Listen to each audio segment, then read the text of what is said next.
Tengo ganas de contarles historias. Historias que tienen que ver con internet, con la tecnología, con la sociedad, con la cultura y, en última instancia, con la idea de futuro, que es una idea bastante cancelada en las últimas décadas, en la segunda mitad del siglo XX. Hubo un punto en el que el futuro era algo lleno de posibilidad, algo que prometía una mejora del presente, algo a lo que apuntar, en una dirección en la cual construir.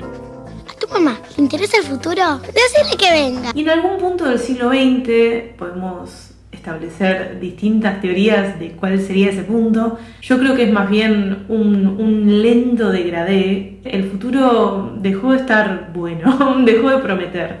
Pasó a ser la fuente de muchas ansiedades, de mucha sensación de inminente catástrofe, de apocalipsis. Pero en esta última mitad del siglo XX, como está muy bien reflejado en series como Los Expedientes Secretos X, crece una ansiedad del futuro que deja de ser algo prometedor y pasa a ser una amenaza que se acerca y nadie puede frenarla. Tiene que ver con el horror del paso del tiempo, tiene que ver con la imposibilidad también de procesar la cantidad de desarrollos tecnológicos y culturales y sociales que hubo desde la segunda mitad del siglo XX para acá, seguramente. Y la pregunta es, ¿a dónde nos va a llevar eso? Hay teóricos también, como Mark Fisher, a quien amo, que buscan recuperar el futuro, recuperar la sensación de que el futuro es algo que puede ser emocionante, emancipatorio.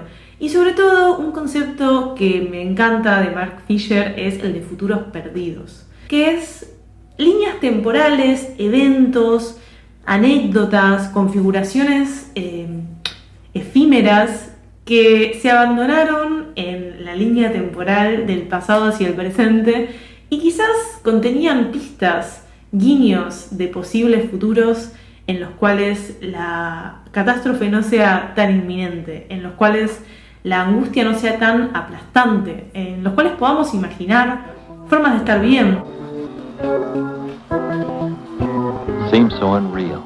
Y yo cada vez más creo que la única alternativa, el único antídoto que podemos encontrar a esta anomia, a esta carencia total de horizontes hacia los cuales caminar, es volver a imaginar el futuro. Y hay muchas pistas que en realidad están en el pasado. In view of the emergency situation, I feel this is a better plan. Quiero contarles historias que tengan que ver con entender de dónde vienen las tecnologías que usamos.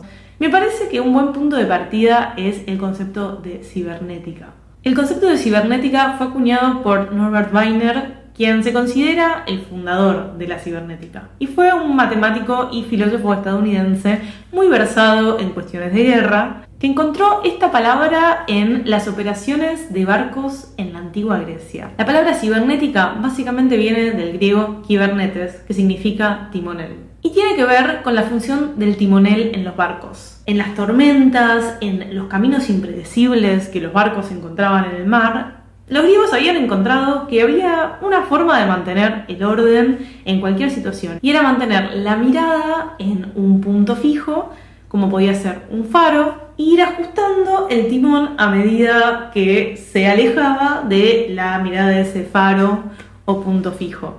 Esto hoy por hoy se conoce como circuito de retroalimentación o lazo cerrado.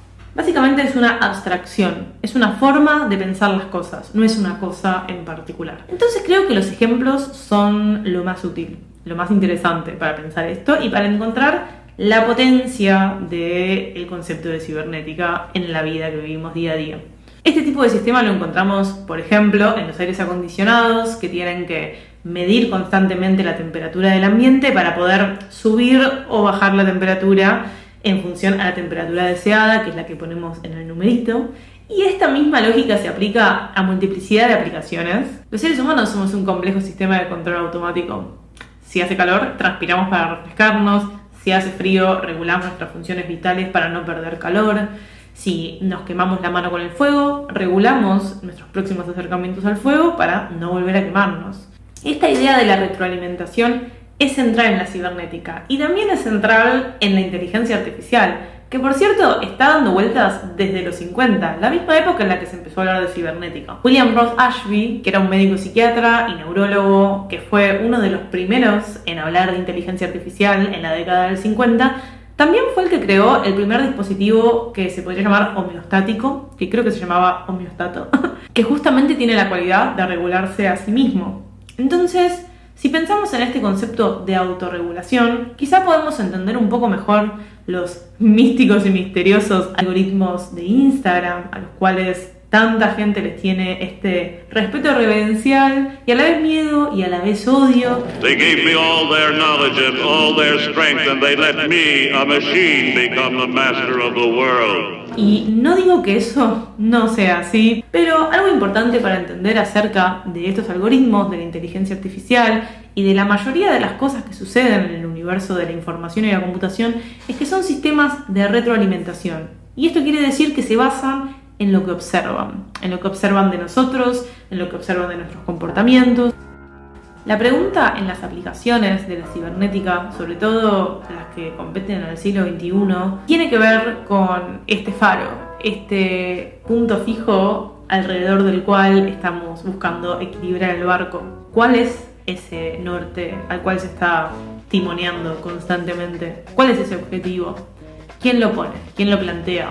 Y creo que las ideas de Viner se utilizaron con finalidades que tienen que ver con faros que a la mayoría de los usuarios no nos benefician directamente. Somos parte de esa homeostasis, de ese movimiento de timón que se genera para lograr los objetivos. Pero creo que un poco la fantasía del futuro que se planteaba a principios del siglo XX de los robots como asistentes, como ayudantes, quedó desplazada en un mundo en el cual quizás los robots y nosotros, los usuarios de las tecnologías, seamos parte del movimiento de timón. Meanwhile, I shall rest.